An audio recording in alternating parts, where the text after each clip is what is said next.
За сайн байна уу. За өнөөдөр гэр бүлийн хамгийн чухал 35 дүрмийг ярив. За гэр бүлд 35 дүрм байдаг юм байна. Энийг анх удаа мэдлээ. Яагаад гэвэл амьдрал гэдэг бол том зүйлээс бүтдэггүй. Харин өчүүхэн жижиг зүйлийн давталт дээр оршдог гэж байгаа юм. Жишээлх юм бол бид нарын хэрэгэлдэг үгс, бид нарын харилцааны өнгө аяс, биднээ өдөр тусам хийдэг жижиг үйлдэлүүд, аажмаар хүн бүрийн зан чанар, сэтгэл зүрх, хайрлах, арга барилыг бүрдүүлдэг. Тийм учраас хамгийн анхны сургууль болвол гэр бүл гэж ярьдаг юм байна. Хүн бүр хаанаас эхэлж хэнээс хайр халамж сурсан юм бэ гэдгэн эргчүүлж бодох юм бол нэг л хариулт байна. За энэ нь ултай зэрэг аавын сургаал алтав, ээжийн сургаал эрдэнэ гэдэг шиг аав ээжээс, өвөө өмөөгийн инээмсэглэл байсан. Ах トゥ нарын тоглоомоос, хайрлж халамжилсан өвнөөс, жаган шүмжилжсэн гэсэн хайрлж инкрэлсэн арчнаас энэ бүх зүйлийг мэдэрдэг. Тийм учраас гэр бүл гэж чухам юу юм? За энэ бол хүнийг хүн болгодог анхны газар. Сэтгэлийг жөөлөж, амьдралд итгүүлэх хамгийн аюулгүй орчин. Дотор хүнээ бүтээдэг хамгийн чимээгүй сургууль гэж юм л да. Энэ бол гэр бүл. Тийм учраас өнөөдрийн ярих гэж 35 дүрм амьдралын дүрм биш. Бүр хуулийн дүрм жаалт биш. Тэгээ энэ 35 дүрм юу вэ гэх юм бол хайрлж амьдрах, ойлгож амьдрах, уучлж амьдрах, хүнийг хүн шиг амьдруулах хамгийн үнэтэй зуршлуудын жагсаалт юм байна. Яагаад бид нарт энэ 35 дүрм хэрэгтэй вэ? 3 зүйл байж байгаа. Нэг нь улстай зэрэг бидний харилцаа ямар байна? Амьдрал яг тийм болж авардаг. 2 дугаард гэр бүл гэдэг бол өдөр бүр анхаарч тордох хэрэгтэй хайр дурлалын зэсэг байдаг. За 3 дугаар нь хүнээ хайрлж сурсан газрал аз жаргал өөрөө ургадаг. Тийм учраас энэ 35 дүрмийг өнөөдөр сонсож жуур та бүгд өөрөөсөө 3 асуултыг тавьж үзээрэй. Нэгдүгээр нь бол би энэ дүрмүүдийг амьдралдаа хэрэгжүүлж чадаж гинэ үү гэж асууж үз.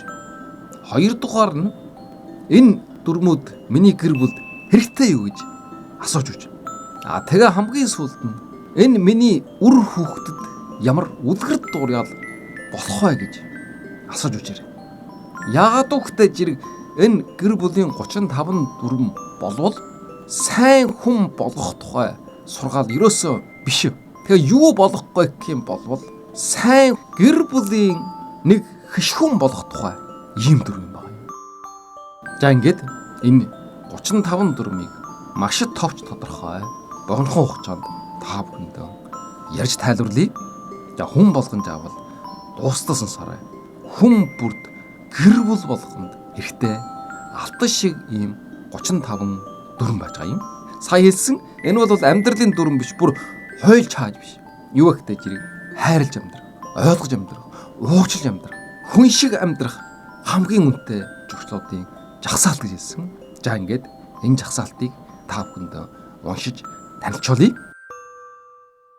Энэ дүрмүүд бол маш жижигхэн гэсэн мөртлөө хэлэхгүй бол мэдхгүй анзаардаг ийм зүйлүүд юм байна. За аз жаргалтай сайн сайхан амьдарч байгаа гэр бүл бол энэ 35 дүрмийг шахшдал мөрддөг юм байна. Гэтэл гэр бүл болгон аз жаргалтай байдаг. Аз жаргалтай байж чаддаггүй мөртлөө зарим гэр бүл их хүнд байдалтай байдаг. Салдаг, сарндаг, амьдарч исэн ч гэсэн хэрэлддэг, жодолддог, эсвэл уйтгартай, эсвэл хүйтэн хүнд. Зарим хүмүүс бол яах гэж ийм гэр бүл төрчих үүдэг ч юм уу? Яах гэж ийм гэр бүл байгуул үүдэг ч юм. Ийм байдлаар харамсал төртөл хүрдэг. Тэгэхээр ингэж харамсахын төлөө гэр бүлийг зовлонгийн уурхай болгохын төлөө бүр илүү аз жаргалтай сайн сайхан амьдрахын төлөө анхаарах ерөөсөн 35 зүйл байгаа. Энэ 35 зүйлийг анхаарах юм бол амьдрал аз жаргалтай болно. За миний хувьд ч гэсэн энэ 35 зүйлийг уншаад ойлгосон. Би бол гэр бүлээ хүндэлдэг, хайрладаг, халамж тавьдаг, сайн нөхөр, сайн аав, сайн үр хүүхэд гэж боддог байсан ч гэсэн алжсэн зүйл хэд байсан юм байна. Ийм учраас өнөөдрөөс эхлээд жасаад явсан ч гэсэн оройтойгүй цаашдаа анхаарал явна. Улам сайн аав, улам сайн нөхөр, улам сайн үр хөвгөд, улам сайн ах トゥ нар байхын төлөө хичээнэ. За ингээд нэгдүгээр хэсэг нь болвол харилцаа болоод хөндлөл, өөрөөр хэлэх юм бол relationship болоод respect гэсэн ийм болог.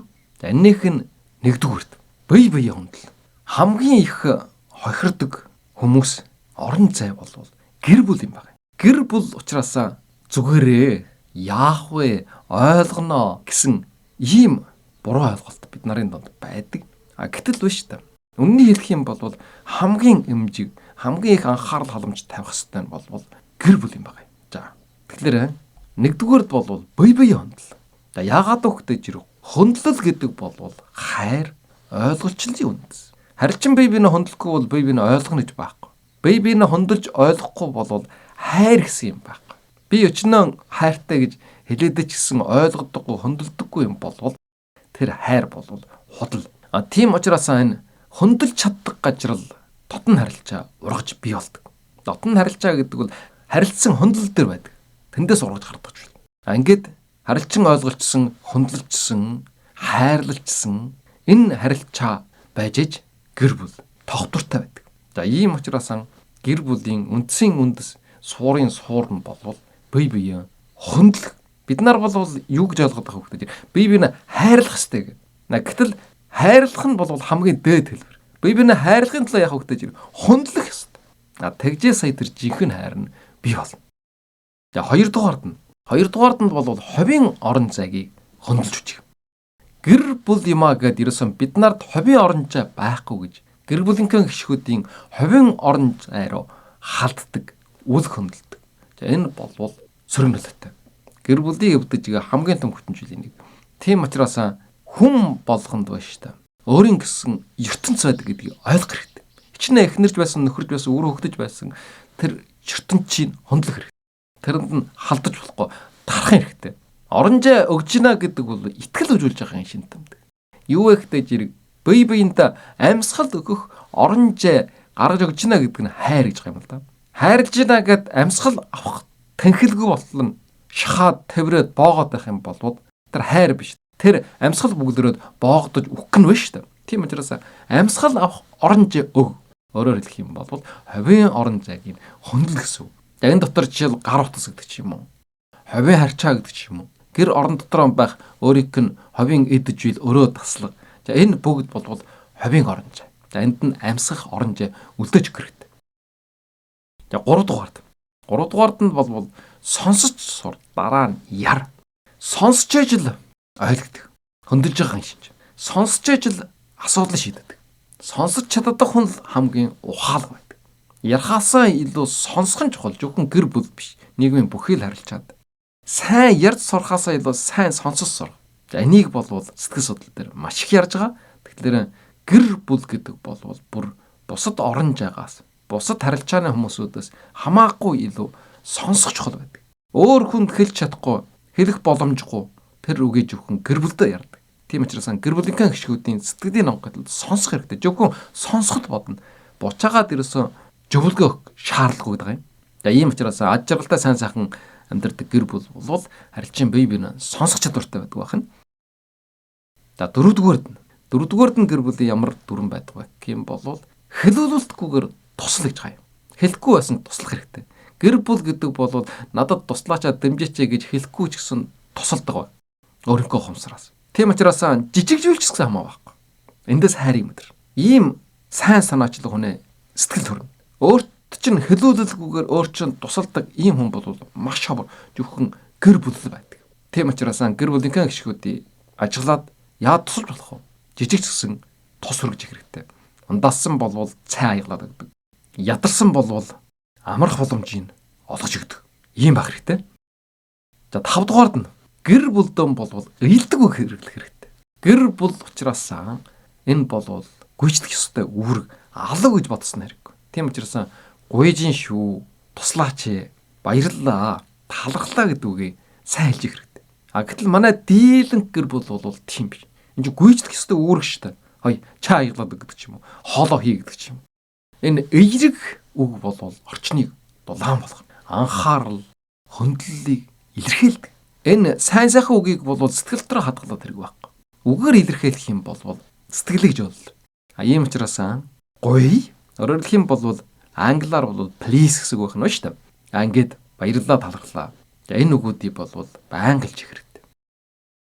За 6. 6 нь бол гэр бүл хочилж дуутахгүй байх. Орилж гашгарж уурлж чарлахгүй байх. За энэ бол онцгой анхаарах хэрэгтэй. Бие биенээ доромжилсан утгатай, доогшоосон утгатай, үл хөндлөсөн байдалтай гочлох, тийм нэр өгөх, тэрүүгээр дуудах. Энэ бол маш чээртэй, насан туршдаа гомдол болж үлддэг. Намайг хөндлөдгөө хүн гэж үжиж байгаагүй. Тэгэд дууддаг байсан, тэгэд нэрлдэг байсан гэж. Тийм учраас гэр бүлийнхээ хишгүүдийг бүтэн нэрээр сайхан дуудаж хэрэгтэй. Аав ээж, ах эгчдүү гэж авгайлж дуудаж хэрэгтэй. Тэгээ ямар ч тохиолдолд ууралж уцаардаж, орилж хашгирахгүй байх. За энэ бол бас үндсийн үндэс. За миний хувьд бол ерөөсөн жирийн таньдаг найз нөхд нарыг ч гэсэн ерөөсөн хижиж гочилж дууддаггүй. Тийм зарчимтай явж ирсэн.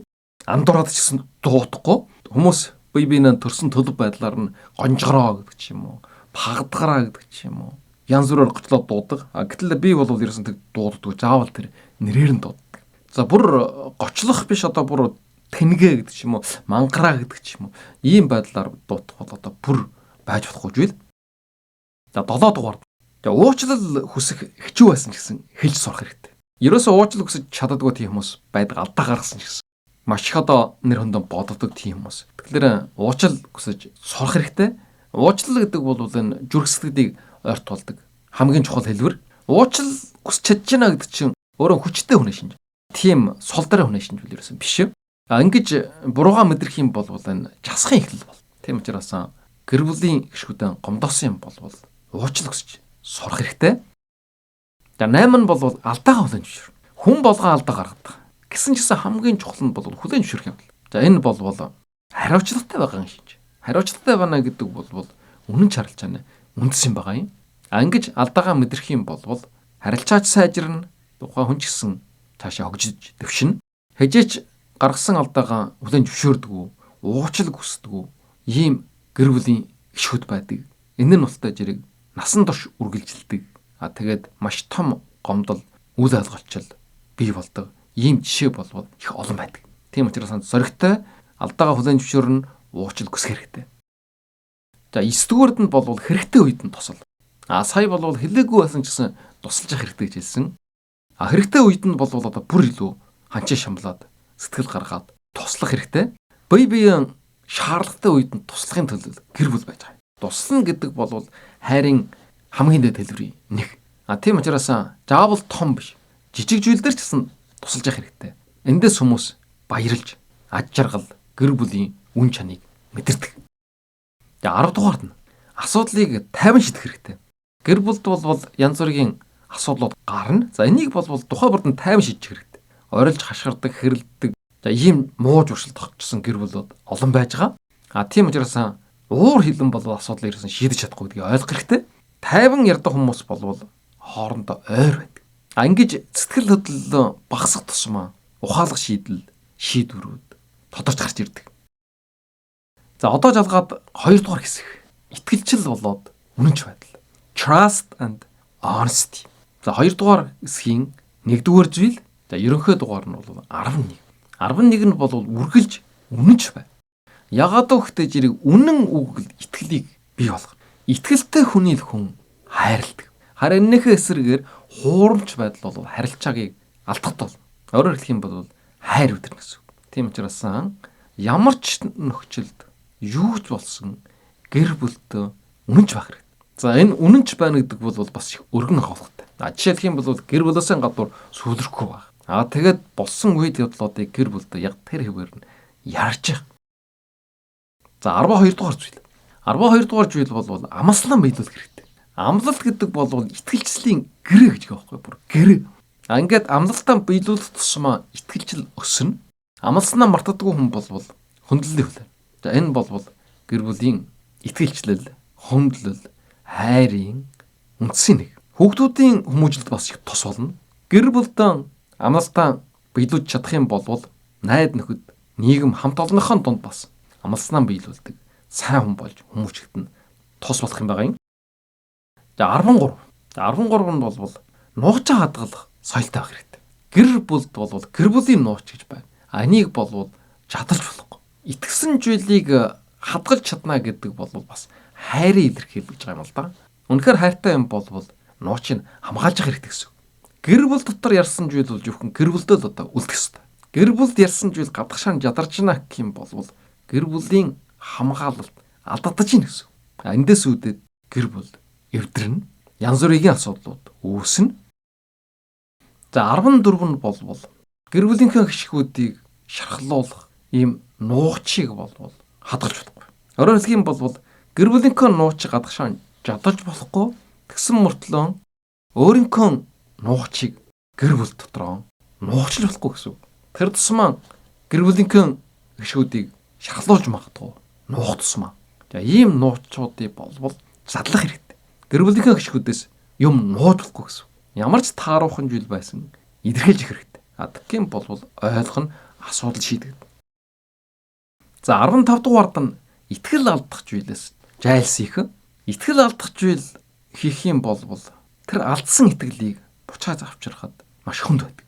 Тэгээ энэ бол маш эмжиг асуудал учраас алдагдахад их амархан байдаг. Өөрөг чинь итгэж байна. Тийм учраас тэрийг хөндлөж сурах хэрэгтэй. Энэ бол хамгийн том хариуцлага. Хэрвээ миний энэ үйлдэл гэр бүлийн итгэлийн алдагдуулж магадгүй гэж бодох юм бол тэрнээс жайлсхийх хэрэгтэй. Өөрөөр хэлэх юм бол итгэлээ алдахгүй байхын төлөө хичээх хэрэгтэй гэсэн. За одоо жалгаад 3 дугаар хэсэг. Хайр, халамж, урам зориг. За өөрөөр хэлэх юм бол love, care, encouragement. За энэнийх нь 1-р зүйл гоёо. 16 дугаар нь хайраа илэрхийлж байна. За энэ хайр гэдэг бол дотроо хадгалаад өнгөрдөг зүйл биш. Хэлж илэрхийлэх үед л амьддаг гэж байгаа юм. Тэгжиж амьд хайр бол. Хичнээн их хайртай гэсэн дотроо нуугаад байх юм бол тэр хайр болох. Ургамлын үрийг газар болцсонтай адилхан. Ургаж гарч ирэхгүй бол тэр ургамл болох. Тэрийн шиг тэр хайрыг дотроо нуугаад илэрхийлэхгүй юм бол тэр бас үхсэн хайр. Тийм учраас хэлж илэрхийлэх хэрэгтэй. Хэлэх тусмаа хайрын үн чанаас хэлэхгүй юм бол жарамдаа ерөөсөн мэдрэгдэхгүй өнгөрнө гэдэг байгаа шүү дээ. Тийм учраас хүний хамгийн харамсдаг зүйл бол өөрийн хайртай дуртай байсан гэдэг илэрхийлж хэлж чадаагүйдаа харамсдаг. Гэр бүлийнхээ харилцааг бэхжүүлээ. Улам илүү аж аргалтай сайн сайхан амьдрах гэх юм бол өдөр тусам өөрийнхөө хайрыг илэрхийлж хэрэгтэй. Хайртай шүү, дуртай шүү гэх мэтэр. За 17 нь бие биенээ урамшуул. Яах гэж гэр бүл болсон. Бие биенээ дэмжиж урамшуулахын тулд урам өгсөн үгэл амьдралыг өөрчилнө. Урам гэдэг бол итгэлийг төрүүлдэг хамгийн хүчтэй төлөв гэж байгаа шүү дээ. Ингэж урамшуулж сайшаах тусмаа хайр улам илүү гүнж хэрдэг. За энэ бол бас аж жаргалтай гэр бүлийн нэг нууч. Яаж бие биенээ хайрлах вэ гэдэг хайрлах аргыг мэддэггүй хүмүүс бас байдаг. Урамшуулах хэрэгтэй. Толгойроо нь байнга усыг дэж болохгүй. Тэгхийн бол хайр унтар хөрнө. За 18 амжилттай хамтдаа тэмдэглэх хэрэгтэй. Амжилт гэдэг бол хамтын хөдөлмөрийн үр дүн. Би ганцаараа сайн ажилласан, би ганцаараа баатар, би ганцаараа ухаантай, мэдлэгтэй, боловсралтай, ажилтай. Ийм учраас энэ бол миний амжилт гэж бодсон хэрэггүй. Гэр бүлийн гишүүдийн хамтын оролцоо, туслалцаа, дэмжлэг, гэр бүлтэй байж ажил та энэ амжилтанд хүрсэн. Тийм учраас гэр бүлийн хамтын хөдөлмөрийн үр дүн гэж ойлгож хамтдаа тэмдэглэх хэрэгтэй. Ядаж адгалаад баярлах хүн хамт байгаад нь баярлах хэрэгтэй. Энэ шиг сайхан мэдрэмж баг. Жижиг амжилт байсан ч гэсэн үнэл сурах хэрэгтэй. Тэмдэглэж хэрэгтэй. Бие биенийхээ амжилтаар бахархаж яадаг илэрхийлж хэрэгтэй. За 19-р нь сайн сайхан үгээр гэр бүлөө дэмжиж хэрэгтэй. Үг хайрлаад хэрэггүй. Харамлаад хэрэггүй. Дараад хэрэггүй. Үг бол энерги. Сайн үг бол амьдралыг гэрэлтүүлдэг. Амьдралыг хамгийн их гэрэлтүүлдэг зүйл нь сахалгаан гэрэл биш. Сайхан үг. Сайн үг. За энэ бол хүний урамшуулна. Гэрэлтүүлнэ гэдэг нь юу вэ гэхээр урамшуулна. Сэтгэл санаагийн өөдөн татна. Сайхан санагдуул. Хайрыг яаж мэдрүүлэх вэ гэхээр үгээр мэдрүүл. Хайртай гэдгийг илэрхийлэхийн тулд зөвхөн одоо би чамд хайртай гэж хэлэх биш. Сайн сайхан үгийг хэлж их, хэрэгжилж их. За энэ бол хайрын илэрхийлэл. За 20 бол хамтдаа инээх гэж байгаа. За энэ их чухал. Инээд гэдэг бол гэр бүлийн агаар. Агаар шиг чухал. Бид нар агаар байхгүй л амьдарч чадахгүй. Гэр бүл инээд байхгүй бол агааргүйтай адилхан. Инээж байх үед бол чирчил мөргөлдөн үл алгалчлал жамхаж алга болно. Эргээс санахад хамгийн гоё дурсамж болвол инээдтэй байсан тэр байдаг. Тийм учраас бие биенээ инээлгэж их хэрэгтэй. Инээд бол халддаг. Нэг нь инээх юм бол буссан дагаад инээн. Нэг нь инээх юм бол уур амьсгал асар сайжирдаг. За эрүүл мэндэд бас тустай. Хэрвээ инээх сэдв олдохгүй байгаа бол инээдмийн бичлэг хошин шогонтөр үжиж болно. Ингээд элгэн гүштэл өмбөрж унтлаа өндөр дугаар сайн инээж их хэрэгтэй. За ийм гэр бол хамгийн аж жаргалтай. За 21 нь жижиг зүйлийг гэсэн үнэл сур. Бие биенээ үнэл гэдэг бол хамгийн чухал. Маш олон гэр бол бие биенээ үнэлдэг, хүлээн зөвшөөрдөг. Эхнэр нөхрөө, нөхөр нөхнөрөө, аав ээж нар нь үр хөвгтө үнэлдэг. Үр хөвгтөн ч гэсэн аав ээжийг хүлээн зөвшөөрдөг. Тэгж болохгүй. Хэн ч хүлээн зөвшөөрөхгүй байж болно, хэн ч үнэлэхгүй байж болно. Гэр бүлийн гишгүүд бие биенээ үнэлж их хэрэгтэй. Тэр тусмаа өчүүхэн жижиг зүйл байсан гэсэн үнэлж сурах хэрэгтэй. Амьдрал гэдэг бол энэ жижиг зүйлүүдийн нийлбэр. Тийм учраас үнэлж их, таалархаж их. Энэ их чухал. Ийм жижиг зүйлийг анзаараад үнэлдэг, хайрладаг хүн болвол амьдралаа илүү сайхнаар хардаг гэж байна. Гол нь бид нар яаж харах уу гэдэг асуудал шийдэж байгаа. Сайхнаар харах уу эсвэл нөгөө талаас нь харах уу? Тэгэхээр сайхнаар харж идэх юм бол амьдрал сайхан болно. 22. 22 нь бол өөрийнхөө алдаанд инээж сур. За энэ их сонирхолтой. Ягаад гэвэл хүн бол төгс биш. Энэ хинч төгс биш. Алдаа гарах. Алдаа бол амьдралын нэг хэсэг. Тэгэхээр алдаа болгоныг хөндөр тусгаж аваад авах юм бол амьдрал хэтэрхээ бараан болно. Харин гаргасан алдаандаа инээж чадах юм бол хонгордог гэж байгаа юм. Тийм гайхамшигтай. Тийм учраас алдаа гаргасан үед инээж өнгөрөөж хэрэг. Өөрөөр хэлэх юм бол оньгоо болгоод дуусгах хэрэгтэй гэсэн. Бид нар бол гэр бүлийнх нь нэг хичүүн алдаа гаргачих гэх юм бол за тэрийг одоо шүгэмжлээд тэр лүүнд дайр товтлоод тэр асуудлыг хөндрүүлээд байдаг. Гэтэл ба штэ тийм шаардлага байхгүй. Харин тэрийг устдаж ирээ оньгоо болгоод дуусгах хэрэгтэй. Тийм дадалж оршилтой болох хэрэгтэй. Ийм гэр бүл аж жаргалтай байдаг. За 23. Баяр дурсамжийг үлдээх гэж байгаа. Гэр бүл байна аж жаргалтай амьдрна гэдэг бол хамтын бүтөөс нь дурсамжтай байх хэрэгтэй. Эргээд дурсахад ерөөсөө юу ч байхгүй. Чаан чаас шиг цолгой байх юм бол бас уйтгартай. Энэ амьдралын хамгийн үнэтэй зүйл бол хамтдаа өнгөрүүлсэн мөчүүд. Хийж амжаагүй төлөвлөгөө биш. Үлдээс нь дурсамжилд үнэтэй байдаг. Ирээдүйд дурсаж байлтай байна гэдэг бол хамгийн сайхан мэдрэмж. Тийм учраас баяр жаргалтай байсан сайхан дурсамжуудыг бүтээх хэрэгтэй. Бүтөөжиж дурсамж болж байна. Бүтөөхгүй бол ямар ч дурсамж бий болохгүй гэдэг нь тодорхой.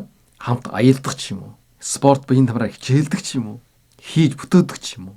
Өөрөөр хэлэх юм бол аль нь сэтгэл өндөр баяр жаргалтай байдаг зүйлүүдийг хамт хийх гэсэн үг юм байна. За одоо 4-р хэсэг харилцаа болоод сахилах багтаа. Responsibility болоод discipline. За 24 буюу 4-р хэсгийн 1-р зүйл нь болвол өөрийнхөө арыг цэвэрлэгдэж. Өөрөөр хэлэх юм бол гэр бүлийн хишгүүд бол хоол чайдад тусвал аяг шанага өөрөө хурааж, хувцас сонор энэ тэнд хайсан эдж билэн эмхэлж чигчилжээ гэсэн. Гэр бүлийн хишгүүдийн бас хамгийн дургуйчлыг хөргөдөг зүйл нь бол тийм байгаа. Өөрийнхөө араа ерөөсөн цэвэрлдэг. Чэвэр зэгчтэй байна гэдэг бол өөрийгөө хөндөж байгаа илэрхийл. Эмх чигчтэй байна гэдэг бол бусдад бас төвөгч болохгүй соёл юм байна. Өөрийнхөө арыг чэвэрл сурна гэдэг бол хариуцлагатай хүний шинж. Гэр бүлдээ хариуцлагатай байгаагаа илэрхийлж байгаа. За манай Монгол эрчүүд бол бас нэлээд хөнд сурталтай байдаг. Заавал одоо эхнэр хийх ёстой гэдэг ч юм уу. Иймэрхүү гэр бүлийн дотор дэгш бус арилжаа ажиглаж яадаг. Энэ бол өнгөрснөө янз бүрийн соёлын нөлөөлөл байх. Гэтэл орчин үед шинэ нийгэмд болвол харилцан бие биенээ хөндлөх эрхтгш баг. За энэ болвол гэр бүлийн бас нэг хамгийн үндсэн үндэс. Тийм учраас хэн завтай болвол хэн хоолоо хийн, хоолоо идэж дуусаад ядаж өөрийнхөө аяг тавгийг угаадаг, ширээгээ арчдаг, угаасан хувцас гаргаад өлгөдөг, гэр орноо хамдаад цэвэрлдэг. За ийм бах хэрэгтэй. За 25 нь болвол ажил үүргээ хуваалчна. Хуучин болвол тэр ажлын хуваарлал байсан юм байгаа юм. Жишээлх юм болвол эмэгтэй хүмүүс гэр орны ажил хийдэг ч юм уу. Эрчүүл болвол гэрийн гадна авд явдаг ч юм уу. Малд гардаг ч юм уу. Хон хөдөлмөр хийдэг ч юм уу. Гэтэл өнөөдөр болвол хотын соёл иргэншилд бол тийм юм алуулсан байна. За энийг одоо мэдрэх хэрэгтэй. Энэ болвол орчин үеийн соёл. Энэ орчинд болвол хуучин уламжлалт, ажлын хуваарлал алга болчихсон. гэр бол хамтын амьдрал, хамтын хөдөлмөрөөр бүтэж ийн би ойлгох хэрэгтэй. Хүн бүр оролцдог айл бол амар тайван хайраар дүүрэн байдаг. Ийм учраас ажлын хуваалтай байна гэдэг бол хэн нэгэнд стресс, бохимдол үүсгэхээс жайлсэж байгаа. Эрхтэг шиг гэр орноо хамтарч цэвэрлэдэг, хоол ундаа хамтарч хийдэг, хамтарч угаад цэвэрлэдэг, хамтарч хүүхдээ өсгөдөг, бүгд ажилдаг, бүгд орлого оруулдаг. Өөр өөрийнхөө чадлын хүрээнд. Мэдээж хүйсний ялгаагаас болоод эрэгтэй хүн тохирох, эмэгтэй хүн тохирох ажил үүргээс байж байгаа шүү дээ. Тэрийг үүсгэж юм биш. За ийм учраас ажил үүргээ хуваалж сурах. Энэ бол гэр бүлийн дотвортой амьдрал, аж аргалтай байхын бас нэг үндэс. За 26. Юу ч хийсэн хамгийн санаараа хичээх хэрэгтэй. Багж үед байсан ч гэсэн сэтгэл гарах юм сайн харгадаг ч байхгүй юу? Зүгээр нэг алуу гүйчдэг байгаа юм шиг тагиж бити байх гэсэн. Хөдөлмөрч хичээдэг хүн бол үнэлэгдэнэ. Гэр бүлийнхөө төлөө чүтгсэн, сэтгэл гаргасан. Энэ бол өөрийн чинь нэрийн хот. Хүн бол хөдөлмөрлөдөг амт юм байгаа юм. Хөдөлмөр бидний бүтээсэн. Тийм учраас гэр бүлдэн ч гэсэн хамгийн санаараа чүтгэж хэрэгтэй гэсэн ийм санааг энэ дээр гаргаж байгаа юм. За 27. 27 бол гэр бүлийнхээ эджүүлийг хайрлах хэрэгтэй. За бид нар бол багасаа хамтын нийтийн албаны эджүүлийг хайрлах хэрэгтэй гэсэн ийм хүмүүжлэлтэй байсан, тэгж сургадаг. Тэгэхээр гэр бүлийнхээ эджүүлээс хайрлах хэрэгтэй. Энэ бол гэр бүлөө хөндлөж байгаагийн илэрхийлэл юм байна. Ягаад гэвэл бид нар нэг чинь хамтдаа бүтээсэн бий болгосон.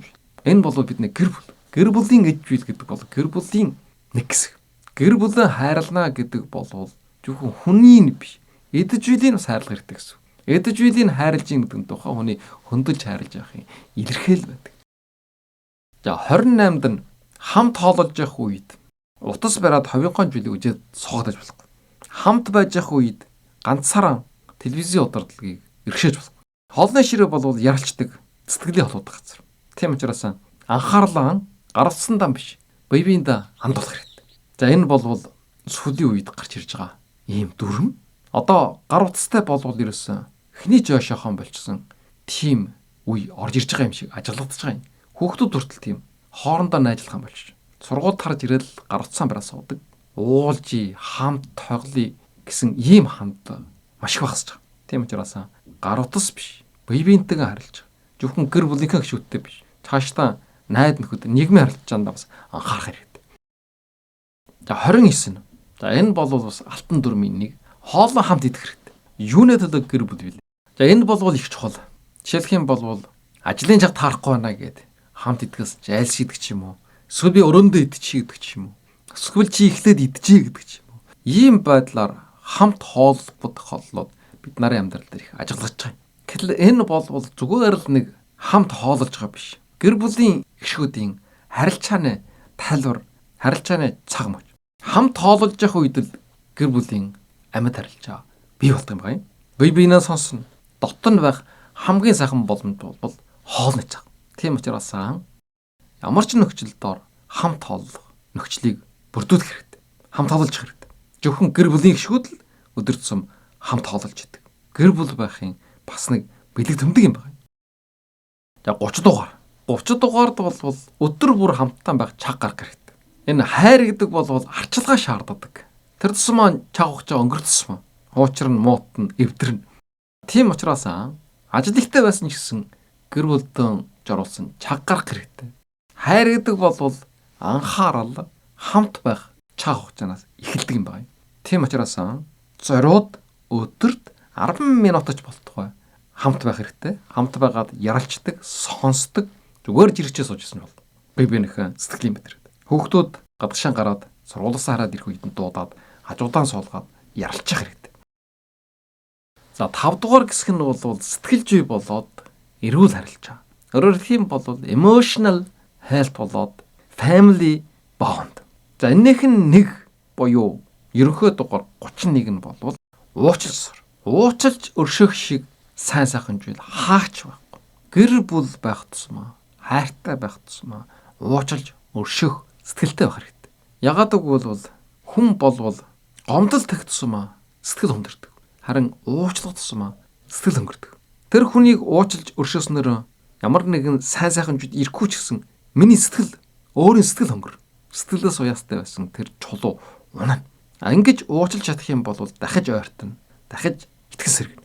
Зарим одоо хатуу сэтгэлтэй, можууд, жөрүүд ийм хүмүүс байдаг. Хижээж уучлахгүй өршөг эргэж хардаг. За энэ бол гэр бүлийг дотн харилж байгаа, эвдэж байгаа юм. Тийм учраас уучлал сурах хэрэгтэй. Уучлж болохгүй зүйл гэж юусэн хижээч хаанч ба. Өөр чинь хичнээн таагүй хандсан ч өөр чинь хичнээн гомдоосч исэн гэсэн уулчих хэрэгтэй. Тэгвэл асуудал үүрвэл. За 32. Өөрийнхөө алдаагаа ойлгоод тэрнээс нь суралцах хэрэгтэй. Сая болвол алдаагаа хүлээн зөвшөөрөх хэрэгтэй. Алдаа гарах юм бол инээж өнгөрөх хэрэгтэй гэж ярьсан. За одоо болвол алдаанаасаа бас суралцах хэрэгтэй. Тавтаад байж болохгүй. Алдаа гэдэг бол амьдралын заавар. Ямар заавар хөхтэй зэрэг тийм үйлдэл хийж болохгүй гэсэн заавар. Алдаагаа мэддэг хүн өсдөг, хөгждөг. Алдаа гаргасандаа өөрийгөө буруутгаас угаад байсан хэрэггүй. Харамсаад байх хэрэггүй. Харин ойлгоод дараагийн алхамдаа илүү сайжруулнаа, өөрчлөнө гэсэн ийм сэтгэлтэй байх хэрэгтэй. Хамгийн гол нь алдаагаа давтаж болохгүй гэдэг байна шүү дээ. Сүлэрсэн бол дахиад сүлэрх хэрэггүй. Арханд орсон бол архаасаа гарч. Өнөөдрийн дэрсэн 35 жилийг хэрэгжүүлдэг гэд бол. За 33 нь болвол хамтдаа жалбарах эсвэл бясалгах гэж. За энэ болвол барууны соёлд байдаг. Еврейн исламын шашинд очсон байдаг. Хагас сайн өдөр юм уу? Бүтэн сайн өдөр юм уу? Хамт мөргөл хийдэг. За энэ болвол гэр бүлийн харилцааг бэхжүүлэхэд маш чухал үүрэгтэй. За манай монголчуудын хувьд болвол хамт юугаа бясалгал хийдэг ч юм уу? Спорт биеийн хамраа хичээлдэг ч юм уу? Дээд мөнгө тэнгэрдээ мөргөдөг ч юм уу? Ийм сүнслэг байдлаар сэтгэл зүрхэн ойртуулж байна. За энэ болвол зөвхөн бие биеэр юм биш. Сэтгэл зүрхээр ойртох. За ийм санааг илэрхийлж байгаа юм. За энэ болвол тайван, амар амгалан уур амьсгалыг бүрдүүлнэ. Бие биенийхэн дотоод ирсэн чиг мэдрэх чимээгүй холбоос болно. За 34 дугаар үржил. Тайван эерэг орчны бүт. Ягаад гэх юм бол тайван орчинд хайр, итгэл, ойлголцол, ургадаг. Хитрхээ их стресс, уур бахимдал, сэтгэл зүйг гэмтээдэг. Амгалан тайван айлд хүүхдүүд эрүүл өсдөг. Нийгэм өөр байж болно. Ажлын газар өөр байж болно. Дэлхийн нийтээр бужигналтаж. Гэтэл биш. Өөрийн чинь хамгийн тайван эерэг орчин бол өөрийн чинь гэр бүл байна. Гэр бүлэн тайван эерэг орчноор бүтэж болно. Гэр бүлдээ орж ирээд амгалан тайвны мэдэрч байгаа энэ айлал хамгийн ажиргалтай айл. За хамгийн сүүлд нь 35 бол хамгийн чухал зүйл. Гэр бүлөө үргэлж хамгийн чухал байранд нэгдүгээрд тавьж явах хэрэгтэй. Хуучин бид нар бол ховсголын ажлыг, албаны ажлыг, төрийн ажлыг нэгдүгээр байранд тавих ёстой гэж хүмүүжсэн. Гэтэл энэ сүүлийн үеийн сэтгэл судлалын номууд дээр болвол гэр бүлөө нэгдүгээр тавь гэж заагаад байгаа юм. Зөвлөд байгаа юм. За энэ болвол гарцаа байхгүй үнэн еврейн соёл шашинд болвол гэр бүлөө нэгдүгээр тавьдаг. Тийм учраас еврейчүүд өнөөдөр улам хүчтэй одоо хүртэл оршин тогтнож байгаа юм. За энэ тухай урд нь бас ярьж өнгөрсөн. За манай Монголын эртний үг бас байгаа. Хөдлөх бүхэн олдноо, хүй элгэн үл олдноо гэж. За орчин үеийн ойлголтоор болвол ажилч, мөнгөж, амжилтч олдно. Гэтэл гэр бүл болвол алтчгийн болвол бучааж авахд хэцүү. Тийм учраас гэр бүлөө нэгдүгээр байранд тавих хэрэгтэй. Гэр бүл бол хижээч ямар ч үед хамгийн ихтгэлтэй газар гэр бүлчин байдаг. Тийм учраас гэр бүлөө нэгдүгээрд хэрхэмлэх хэрэгтэй. Гэр бүл бол амьдралын суур. Тэгээд оршихуйн учир утга. Өөрөөр хэлэх юм бол амьд оршихуйн чинь утга учир нь өөрийн чинь гэр бүл гэсэн. За энэ нь болвол биологийн хуйлтаас таард хөрждөг. Хүн болвол гэр бүлээр үндсэн суур болгож амьдардаг байгаа юм.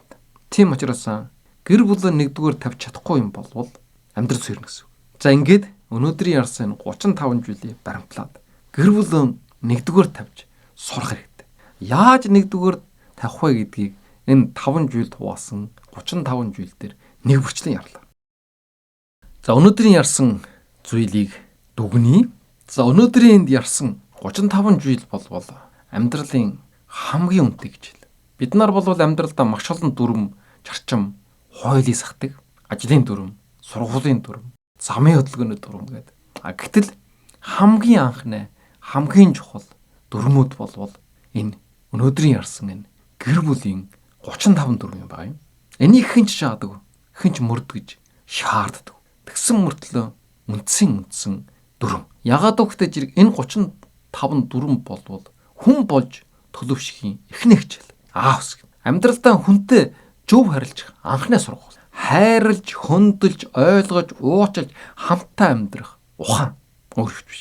Энэ 35 дүрм бидэнд юуг сануулж байна? 3 зүйлийг сануулдаг юм. Нэгдүгээрд гэр бүл гэдэг бол хамгийн жижиг улс. Гэхдээ хамгийн чухал олов. Энэ улс оршин тогтноход юу хэрэгтэй вэ? Гэр бүл гэдэг улс. Хөндлөл хэрэгтэй, итгэжлэл хэрэгтэй, хайр хэрэгтэй, хариуцлага хэрэгтэй, ойлголцол хэрэгтэй. Хоёрдугаард нь гэр бүл гэдэг бол зүгээр нэг хүмүүсийн цуглуулга биш. Гэр бүл гэдэг бол хамгийн аюулгүй газар. Хамгийн их уучлал байдаг орон зай. Хамгийн их хайр шингэсэн ертөнц. За энэ бол гэр бүл.